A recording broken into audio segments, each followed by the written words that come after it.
الحمدللہ وحدہ والصلاة والسلام علی من لا نبی بعدہ اما بعد فاعوذ باللہ من الشیطان الرجیم بسم اللہ الرحمن الرحیم۔ السلام علیکم ناظرین، پبلک نیوز ٹی وی چینل پر رمضان المبارک کے مہینے میں خصوصی سحری ٹرانسمیشن کے ساتھ ڈاکٹر محمد طاہر مصطفیٰ آپ کی خدمت میں حاضر۔ ناظرین کرام، جب پہلا روزہ تھا اور اس کی سحری ٹرانسمیشن تھی تو میں نے آپ کے سامنے نبی کریم صلی اللہ علیہ وآلہ وسلم کی وہ حدیث رکھی تھی جس کو صحیح حدیث کی کتابوں نے نقل کیا ہے کہ نبی کریم صلی اللہ علیہ وآلہ وسلم ایک دن اپنے ممبر رسول پہ تشریف رکھنے لگے تو پہلے زینے پہ قدم رکھا تھا آپ نے تو آمین فرمایا تھا، پھر دوسرے زینے پہ قدم رکھا تو آمین فرمایا تھا، تیسرے زینے پہ قدم رکھا تھا پھر آمین فرمایا تھا۔ تو صحابہ نے پوچھا، یا رسول اللہ آج آپ نے معمول سے ہٹ کر قدم اٹھاتے رکھتے ہوئے آمین ارشاد فرمایا ہے، کیوں؟ تو ناظرین کرام، نبی کریم صلی اللہ علیہ وسلم نے فرمایا تھا کہ جب پہلے زینے پر میں نے قدم رکھا تو جبرائیل علیہ السلام تشریف لائے تھے اور انہوں نے کہا کہ اے اللہ کے رسول، مجھے اللہ رب العزت نے اس پیغام کے ساتھ اس وقت آپ کی خدمت میں بھیجا ہے، ہلاک ہو جائے وہ شخص جس نے اپنی زندگی میں رمضان کا مہینہ پایا اور تقوی اختیار کر کے اپنی اصلاح کر کے اللہ کو راضی نہ کر لیا، ہلاک ہو جائے۔ تو میں نے کہا آمین، اور دوسرے زینے پہ قدم رکھا تو جبرائیل علیہ السلام نے کہا تھا کہ یا رسول اللہ ہلاک ہو جائے وہ شخص جو اپنی زندگی میں بوڑھے ماں باپ کو پائے تو ان کی خدمت کر کے جنت حاصل نہ کر لے، ہلاک ہو جائے۔ تو میں نے کہا آمین، اور تیسرے زینے پہ قدم رکھا تو جبرائیل علیہ السلام نے اللہ کا پیغام دیا تھا کہ یا رسول اللہ فدا کا امی و ابی، ہلاک ہو جائے وہ شخص جو آپ کا نام نامی اسم گرامی سنے اور آپ پر درود نہ بھیجے۔ تو میں نے کہا آمین۔ ناظرین کرام، بہت بڑا سبق ہے نبی کریم صلی اللہ علیہ وسلم کے اس 3 مرتبہ آمین کہنے میں، اور یہی رمضان کا پیغام ہے ہمارے لیے۔ ایک شخص اپنے شیخ کے پاس گیا اور جا کر عرض کرنے لگا کہ شیخ، میں اپنے والدین کی ہر وہ ڈیمانڈ پوری کرتا ہوں جو وہ کہتے ہیں، میں لا کے دیتا ہوں، لیکن اس کے باوجود وہ مجھ سے ناراض سے رہتے ہیں، وہ مجھ سے دکھے ہوئے ہی رہتے ہیں۔ آخر کیا وجہ ہے؟ جو وہ کہتے ہیں میں لا کے دیتا ہوں، جو فرمائش کرتے ہیں میں پوری کرتا ہوں۔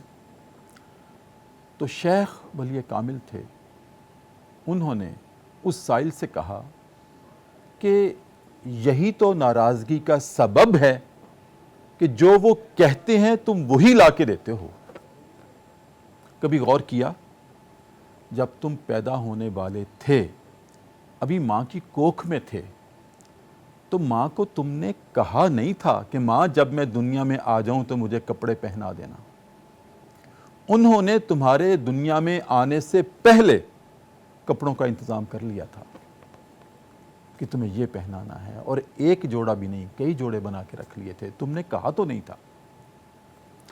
پھر اس پہلے دن سے لے کر آج تک ماں باپ نے تمہارے منہ سے کہلوایا نہیں ہے کہ مجھے یہ چیز چاہیے، وہ اپنے آپ تمہاری ضرورتوں کا خیال رکھتے ہیں، تمہاری غذا کا اور تمہارے لباس کا، اس ماحول کا، تمہاری تعلیم کا، تمہاری تربیت کا انہوں نے انتظام کیا ہے۔